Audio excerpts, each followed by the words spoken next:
Tras la invasión y consolidación del poder político español en la época colonial, en las regiones del norte Potosí, La Paz y Cusco, surgió una sublevación generalizada con voces de protesta a lo largo y ancho del vasto territorio quechua aymara. Hechos sucedidos entre 1780 y 1782 que narramos como cataris, amarus y yapasas, precursores indígenas de la independencia americana.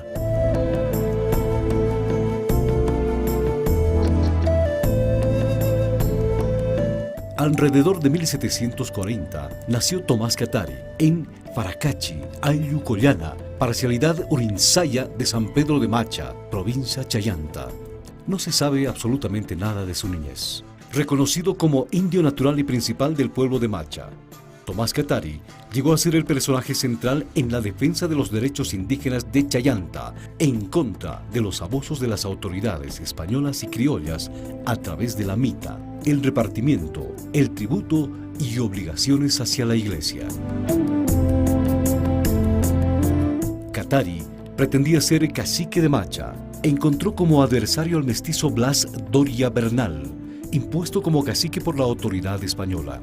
Tomás reclamó por los excesivos tributos.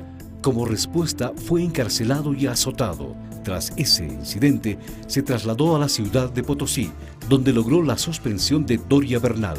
Con la llegada del nuevo corregidor, Joaquín Alós, los conflictos para Catari se incrementaron. Fue encarcelado nuevamente, pero esta vez logró huir con la ayuda de sus hermanos. En 1778, Tomás Catari e Isidro Acho iniciaron una travesía de 3.000 kilómetros desde Macha hacia Buenos Aires. El propósito de este viaje era exponer ante el virrey Bertis los atropellos que su pueblo y él recibían por parte de las autoridades civiles y religiosas.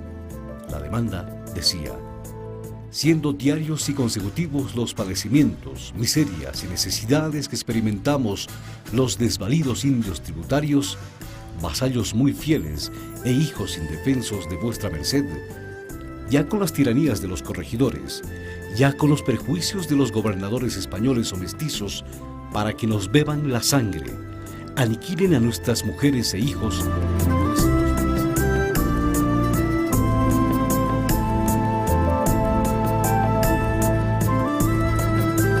Tomás Catari se presentó en Buenos Aires sin capa, sombrero, camisa ni zapatos después de una interminable caminata. Y la denuncia fue de usurpación a los tributos y rentas reales contra Blas Bernal, cobrador del corregidor Alós, expresando que los despachos que había obtenido de la audiencia y oficiales reales de Potosí se los había quitado el tal corregidor. Luego de las gestiones de Catari ante el virrey Bertis, este ordenó a la Real Audiencia atender los reclamos del líder indígena, pidiendo al corregidor Alós devolver los documentos que fueron incautados a Catari. La situación en la zona de Macha se agravó. Catari seguía firme con su denuncia de abusos en la recaudación de tributos. Personalmente se encarga de llevarlos hasta las cajas reales en Potosí. Sin embargo, nuevamente es encarcelado. Luego de estar preso en Potosí, es trasladado a La Plata, donde permanece en celdas de la audiencia. Hizo pasar la voz de que había conseguido en Buenos Aires la rebaja de tributos.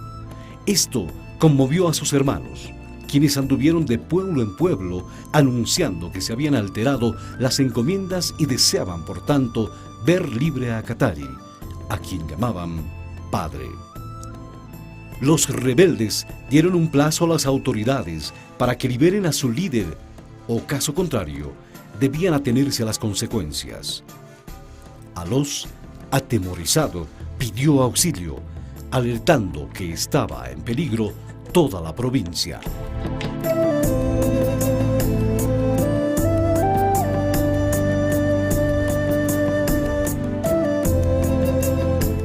El 26 de agosto de 1780, miles de indígenas se reunieron en la población de Pocoata.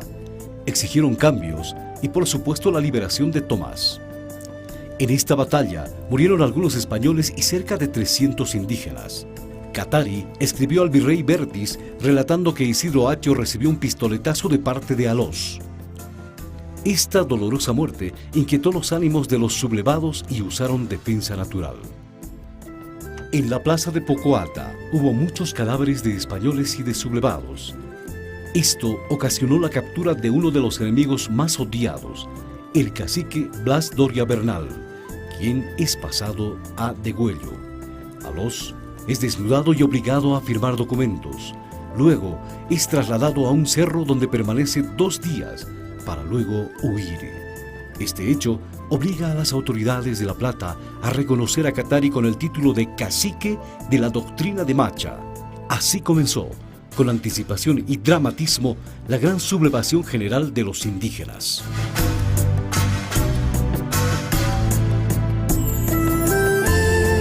Liberado de la prisión en La Plata, Catari, acompañado de Joseph de Merlos, el cura de Macha, retornó a Pocoata, donde, fortalecido por el apoteósico recibimiento, recibió la noticia de que el odiado cacique Florencio Lupa había sido capturado por los rebeldes. Catari y Merlo trataron de evitar la ejecución de Lupa. No pudieron evitarla. Los rebeldes se lo llevaron a un paraje desolado y a la manera del ritual de Huilancha, degollamiento y extracción del corazón, fue ejecutado.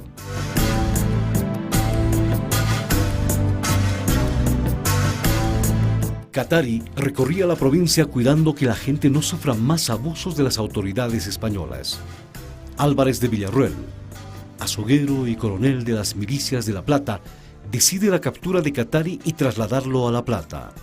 En enero de 1871, después de una emboscada en la cuesta de Chataquila por parte de los rebeldes, quienes querían liberar a su líder, el Justicia Mayor mandó a disparar contra los rebeldes y ordena a Juan Baptista, llamado el Genovés, matar a Catari y a su escribano Isidro Serrano. Tras la muerte de Catari, la comitiva española fue aniquilada a manos de los alzados.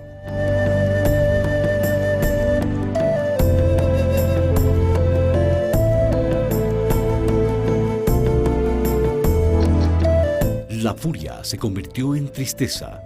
Los cuerpos de los sacrificados fueron llevados a la comunidad Chaunaca. El velorio se realizó en el pueblo de Quilaquila. Dámaso Catari, pariente de Tomás, incrédulo por la muerte de su familiar, reconoce la pérdida fatal. La muerte de Tomás Catari radicaliza la lucha contra los hispanos y continúa con crecida violencia.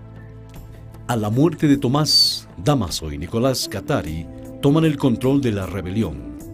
El 14 de febrero, Nicolás Catari ataca el pueblo de Aullagas, donde residía Álvarez de Villarroel, quien había ordenado el apresamiento de Tomás Catari. Villarroel es apresado y luego ejecutado.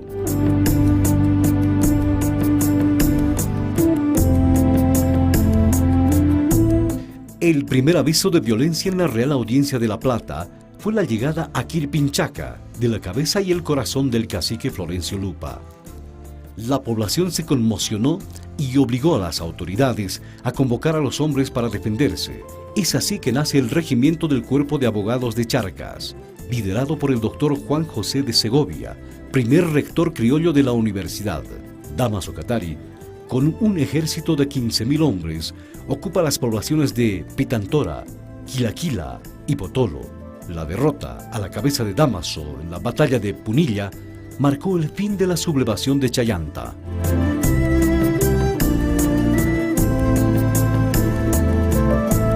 La participación en la revuelta de los hermanos Catari fue importante. Dámaso, como nuevo líder, fue reconocido como cacique, capitán mayor de la provincia de Charcas. Llega a ser el receptor de las instrucciones de Túpac Amaru, quien desde Tungazuca propone alianzas entre indios, mestizos y criollos. Dámaso es traicionado y entregado a la audiencia.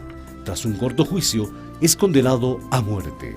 Nicolás se dedica a castigar a los traidores. Sin embargo, es capturado y torturado para luego ser ejecutado en la Plaza de La Plata.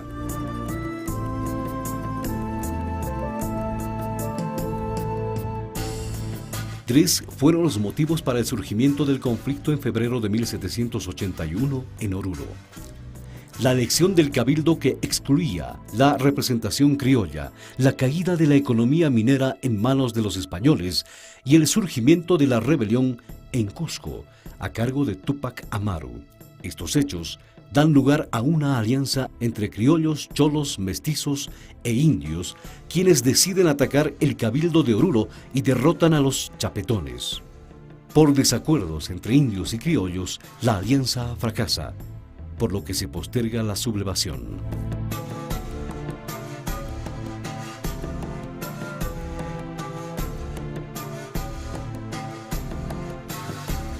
Túpac Amaru nace en 1740 en Surimana, descendiente de Felipe Túpac Amaru, inca del Perú.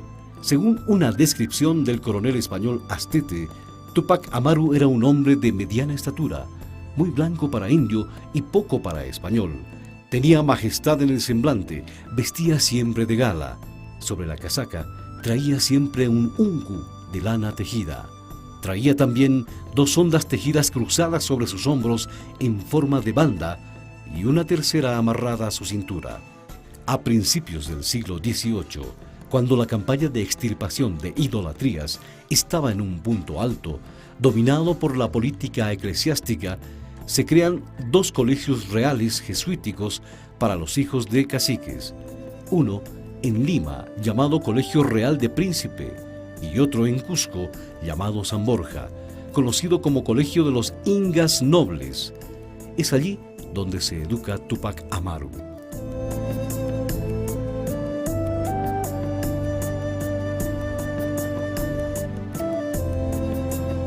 Los abusos a los indígenas por parte de los corregidores se daban en todo tiempo y lugar.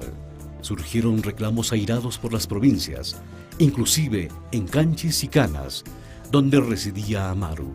Emprendió la búsqueda de justicia y enfrentó judicialmente a las élites peruanas. Frustrado ante la insensibilidad de las autoridades, se radicalizó y ordenó un levantamiento en todo el Perú. El 4 de noviembre de 1780 es capturado y ejecutado el coronel español Antonio Arriaga, corregidor de Tinta. Este hecho empeoró la situación.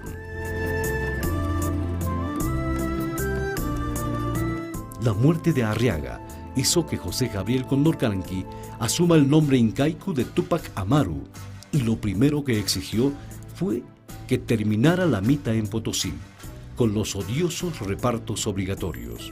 Reúne una gran cantidad de guerreros, pero sin armas suficientes decide la abolición de la esclavitud por decreto de 16 de noviembre. Consolidada la medida, muchos esclavos participan junto a Amaru en los ataques a las propiedades españolas.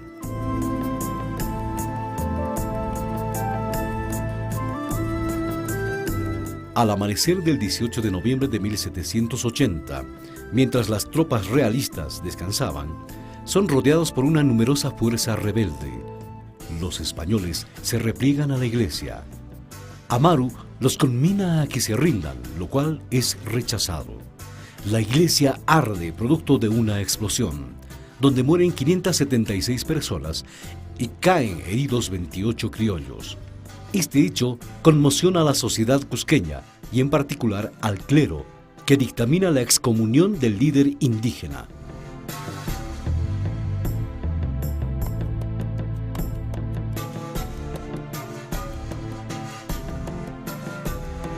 Las revueltas son de mayor envergadura. Amaru ataca haciendas españolas, reorganiza sus tropas, convoca a caciques para organizar su ejército para la lucha armada. Combates sangrientos se suceden en los alrededores de Cusco. Amaru se retira a las montañas sufriendo una momentánea derrota, producto de varios factores, entre ellas la deslealtad de varios de sus hermanos que seguían siendo leales a la corona. Un nuevo enfrentamiento en la región de Puquín determina la retirada total de los rebeldes de la región de Cusco. En la reorganización se dice que de 70.000 hombres en armas solo quedaron 30.000. El ejército realista se arma con más de 17.000 soldados bien armados. En el interín, Amaru logra llegar al pueblo de Langui, donde encuentra a Ventura Landaeta, uno de sus apreciados coroneles, quien lo traiciona. Caen presos Micaela Bastidas, su esposa, sus hijos y algunos coroneles de su ejército. Los presos llegan a Coricancha, la plaza de Cusco. Amaru está montado en una mula con las manos amarradas y los pies engrillados. Son conducidos al Colegio de la Transfiguración de los Jesuitas, convertido en cárcel, donde separan al líder de su esposa e hijos. Iniciado el juicio, Amaru trató de sobornar al guardia de la cárcel para poder escapar. Fue descubierto y se lo torturó. Pese a los castigos, Amaru no delató a nadie. Las penas de muerte se habían dictado. Fueron sentenciados por sedición, alzamiento y traición al rey de España.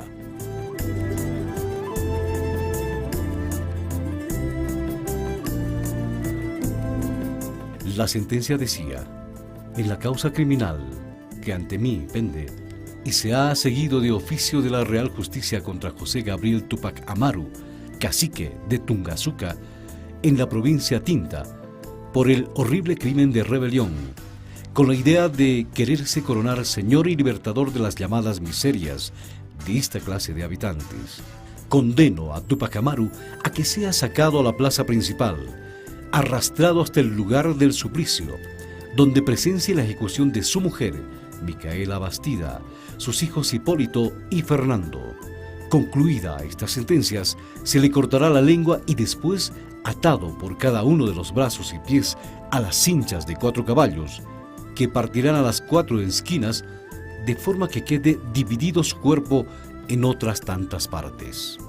Un testigo, horrorizado, contó que nunca se había visto este tipo de muerte en la ciudad de Cusco. Fue asesinada toda la familia. Sin embargo, y al parecer, los caballos no fueron tan fuertes o la fortaleza de Amaru era tal que no pudieron dividirlo por completo. Así murió Túpac Amaru.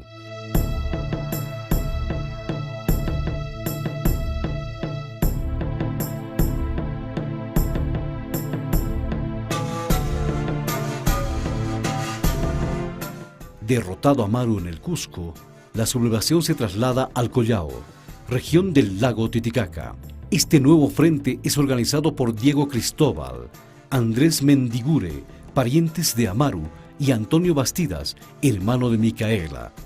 El pueblo de Azángaro se convierte en el nuevo centro de organización rebelde. De allí surgen ataques a Puno, Chucuito, Juli, Bilique, Juliaca, Larecaja y entre ellos al poblado español de Sorata. Estas revueltas produjeron un éxodo puneño, donde unas 8.000 personas se trasladan a Cusco. En el trayecto son hostigados por los rebeldes quechuas que a la vez toman contacto con los sublevados aymaras. Después de varios meses de ataques,